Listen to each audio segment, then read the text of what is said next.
इस देश में आम आदमी की कीमत लगभग कुछ नहीं है और ये कहानी बस एक ट्रेन की कहानी नहीं, एक फ्लाइट की कहानी नहीं, बल्कि एक भारत में दो भारत की है।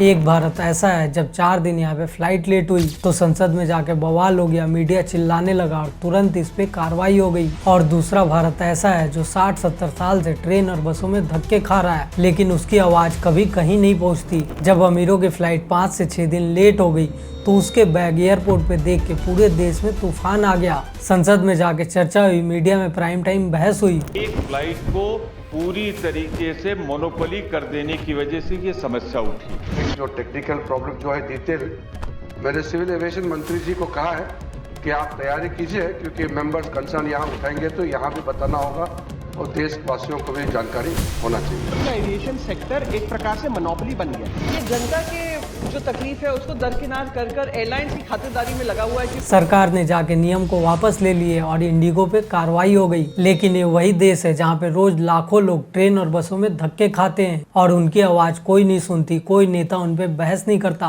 और अगर हम बात करें मीडिया की तो मीडिया कभी उसको नहीं दिखाती। मीडिया हमेशा से उनके मुद्दे को छुपा देती है। और ये बस कहानी नहीं है, बल्कि एक भारत में दो भारत की निशानी है। एक भारत जिसकी चीख को हर जगह सुन ली जाती है और दूसरा भारत जिसकी पीड़ा को एक आम रूटीन मान लिया जाता है। हम चाहते हैं आप एक बार इस वीडियो को आखिरी तक जरूर देखो, क्योंकि आज के इस वीडियो में हम जो सवाल उठाने जा रहे हैं वो बस रेलवे की बात नहीं है, बल्कि लोगों की भावनाओं की सवाल है। इंडिया की रेलवे हर दिन 2 करोड़ लोगों को सेवा देता है और त्योहारों में हालत बहुत ही ज्यादा खराब हो जाती है। सैकड़ों ट्रेन रोज के रोज लेट हो जाती है और हमने इसे एक नॉर्मल रूटीन मान लिया है। और इन सारी चीजों पे ना कोई आपात बैठक होती है, ना ही कोई आपात कार्रवाई होती है, बस ट्रेन लेट होती है और हमने इसे एक आदत बना लिया है। जनरल कोच की क्षमता 90 से लेके 110 सीट की है, लेकिन आज के डेट में इसमें 300 से 500 लोग घुसे रहते हैं। लोग बाथरूम के दरवाजे पे बैठ जाते हैं, कपड़े बांध के बीच में एक नई सीट बना लेते हैं और भीड़ इतनी ज्यादा होती है कि आपातकाल के रास्ते से आना जाना पड़ता है। आपने बहुत सारे वीडियोस देखे होंगे जिसमें लोग बीच में कपड़ा बांध के सीट बनाते हैं, बाथरूम के पास आने जाने की जगह ब्लॉक हो जाती है और कई लोग तो घंटों तक अपनी सीट नहीं छोड़ पाते, क्योंकि भीड़ इतनी ज्यादा होती है कि वो अगर उठे तो उनकी सीट चली जाएगी। अब हम बात करते स्लीपर की, तो स्लीपर आज के डेट में जनरल बना दिया गया है। यहाँ पे 72 सीट होती है, लेकिन आज के डेट में बहुत सारे लोग बिना कंफर्म टिकट के यहाँ घुस जाते हैं। लेकिन इन सारी चीजों पे ना ही कोई प्रेस कॉन्फ्रेंस होती है, ना ही कोई बड़ी कार्रवाई की जाती है, क्योंकि दूसरा भारत वो भारत है जिसकी परेशानी को हमने आदत मान लिया है। 80 से 85% लोग जनरल और स्लीपर में सफर करते हैं, लेकिन आप सोचो सीटें किसमें बढ़ाई जा रही है? एसी कोच में, क्योंकि पैसा वहीं पे है। ट्रेन में जनरल की बस 2 बोगी होती है और स्लीपर के भी बहुत ज्यादा कोचेस कम किए जा रहे हैं। यहाँ पे हर साल भीड़ 3 गुना बढ़ जाती है, लेकिन बढ़ाया किसको जा रहा है? एसी कोच को। और इसके बाद सरकार ने डायनेमिक टिकट सिस्टम लाया।